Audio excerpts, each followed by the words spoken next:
Shri Sri holistic hospitals atrial fibrillation AF చికిత్స కోసం అత్యాధునిక ultra fast Q data ablation టెక్నాలజీని విజయవంతంగా ప్రవేశపెట్టింది. ఈ విప్లవాత్మక శస్త్రచికిత్స విధానం దక్షిణాసియా మరియు భారతదేశంలో తొలిసారిగా అమలు కావటం విశేషం. ఈ పద్ధతిని professor doctor VS Ramachandra, chief cardiologist, electrophysiologist మరియు Sri Sri holistic hospital chairman గారి నేతృత్వంలో నిపుణుల బృందం విజయవంతంగా పూర్తి చేసింది. ఇప్పటి వరకు 7 రోగులు సాంకేతికతో చికిత్స పొందారు. ఇది భారతీయ హృదయ శాస్త్రంలో ఒక మైలురాయిగా నిలిచింది. ఆర్టియల్ ఫైబ్రిలేషన్ చికిత్సలో విప్లవం. ఆర్టియల్ ఫైబ్రిలేషన్ అనేది గుండె అసమానంగా మరియు వేగంగా కొట్టుకునే పరిస్థితి. ఇది స్ట్రోక్, హార్ట్ ఫెయిల్యూర్ మరియు అనేక సమస్యలకు దారితీసే ప్రమాదం కలిగి ఉంటుంది. క్యూ డాట్ అబ్లేషన్ సిస్టమ్ ఆధునిక సాంకేతికతో రూపొందించబడింది. దీని ప్రధాన ప్రయోజనాలు అధిక శక్తి, ఉష్ణోగ్రత నియంత్రిత రేడియో ఫ్రీక్వెన్సీ ఎనర్జీతో గుండెలోని లోపభయిష్టిక ఎలక్ట్రికల్ సిగ్నల్స్ ను ఖచ్చితంగా సరిచేయగలదు. సాధారణ అబ్లేషన్ పద్ధతిలో పోలిస్తే సమయం తక్కువగా పడుతుంది. రేడియేషన్ ప్రభావం కూడా తగ్గుతుంది. హాస్పిటల్స్ లో for the first time in the country, అంటే ఇండియాలో మొదటిసారిగా మనం క్యూ డాట్ అనే ఒక టెక్నాలజీ వాడి గుండె దడ, ఏట్రియల్ ఫిబ్రిలేషన్ అనేది ఒక గుండె దడ, అది కామనెస్ట్ దడ.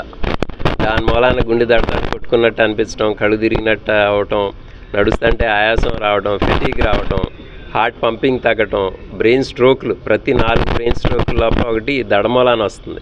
కొంతమందికి తెలుసు దడ ఉన్నట్టు, కొంతమందికి దడ ఉన్నా సరే తెలియదు. ఈ మధ్య కొత్త డివైజ్లు యాపిల్ వాచ్లో వీటిలో కూడా కొంతమందికి దడ వస్తుందని తెలుస్తుంది. సో దీనికి మనం హార్ట్ పైగదుల లోపల వెల్డింగ్ లాగా చేస్తాం దడ రాకుండా. ఇది చాలా టైం పట్టేది, 4 hours అలా పట్టేది. ఇప్పుడు ఈ క్యూ డాట్ టెక్నాలజీలో మనం ఒక్కొక్క చోట వెల్డింగ్ అనేది 2 to 4 seconds ఇస్తాం. సో చాలా ఫాస్ట్గా దాని ఎఫికసీ పెరిగింది. అంటే ప్రొసీజర్ సక్సెస్ రేట్ పెరగటం, కాంప్లికేషన్స్ తగ్గటం, త్వరగా ఇంటికి పంపించడం, ఈ అన్నీ కూడా అవగలుగుతున్నాయి. కాబట్టి కొత్త టెక్నాలజీ ద్వారా మనం ఇవాళే, అంటే నిన్న ఈవినింగ్ నుంచి ఇప్పుడు దాకా ఆల్మోస్ట్ ఒక 7 cases చేయగలిగాం ఈ టెక్నాలజీ ద్వారా. So this is a great benefit to the patient as well as to the doctor also. ఎందుకంటే ఎఫికసీ బెటర్గా ఉంటుంది, వాళ్ళకి క్యూర్ రేట్స్ బెటర్గా ఉంటాయి, కాంప్లికేషన్స్ కూడా తగ్గుతాయి. కాబట్టి చాలా రకాల దడలు ఉంటాయి.